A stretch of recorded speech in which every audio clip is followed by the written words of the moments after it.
Hej, i den her video, der vil jeg prøve at demonstrere, hvordan man kan kontrollere et enkelt kort, mens et kort er blandt tilbage i spil. For eksempel, jeg vil gerne bede jer om at kigge på det her kort, og husk det. Lægge tilbage oven på spillet et sted. Så kan jeg give kortene det, der hedder et Casino Wash, hvor man blander kortene ud på bordet.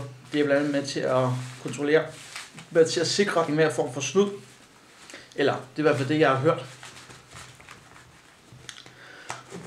Udover det, efter Casino Wash, så kan man give kortene en god blanding. 2 riffblandinger her.